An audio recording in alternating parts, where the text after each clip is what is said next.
Today, I'm going to show you how to make a perfectly matching set of 3 throwing knives for about 100 pesos. That's about $2 US. Let's check out the video.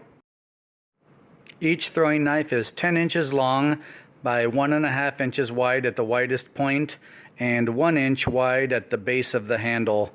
The plate steel that I used is 1/8 of an inch thick. This is the 1/8 inch thick flat bar that I used. It's 1.5 inches wide and it comes in about a 16-foot piece. So I only used about 30 inches of it to make these knives. So it's less than $2 or less than 100 pesos. First, lay your template on the flat bar, or in my case, I actually made a knife first. I drew out the template with a pen and a ruler, and then I cut out one first and then decided to use that as my main template. Then I put masking tape around the parts that I wanted to cut off. It's a little easier to do this than it is to use a pen. It's just, for me, it's a lot easier and cleaner to see it. I used my 4-inch angle grinder with the metal cutting disc on it to cut off all around the tape that I put on the metal bar so I can get the basic shape of the knife that I wanted. If you want to make a perfectly matching set of throwing knives, they all need to be exactly the same size and the same weight. So what I did is I took the 3 roughly cut pieces, and since I don't have a vise, I put them inside of 2 metal clamps to hold them still. I used my metal cutoff wheel first to take off any big pieces. You can see the handle here has a pretty big chunk sticking out of one of them, so I used the cutoff wheel to cut this off first, and then I got out the grinding wheel. As you can see, they're almost finished now. You got to take out every piece of dark metal that you can see in there till everything's perfectly smooth and lines up.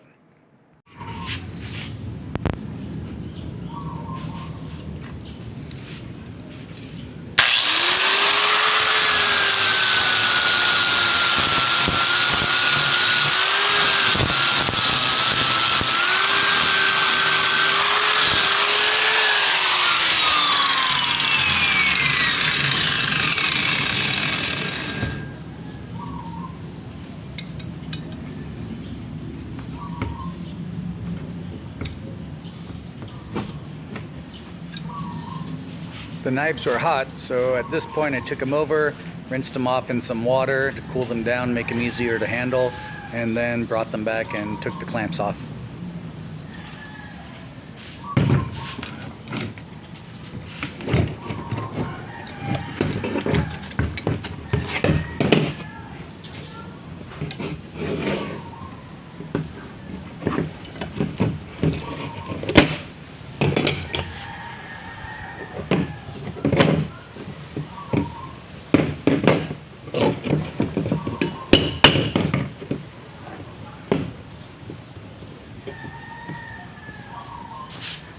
Two of the knives were stuck together because I had a piece of masking tape still on one of them. So just take them, drop them on the ground, and they'll easily come apart.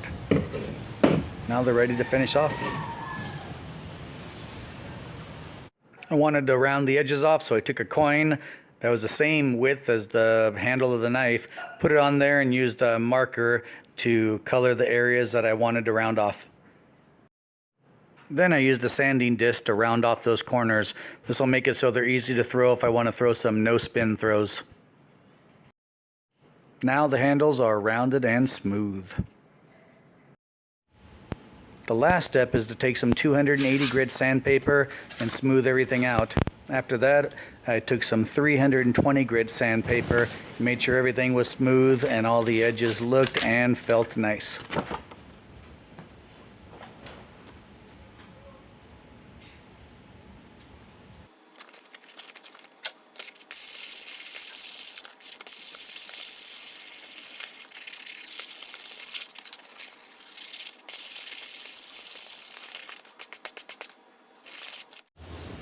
Alright guys, so here are my 3 perfectly matching throwing knives that I just made. There's a tree out here. Let's test them out.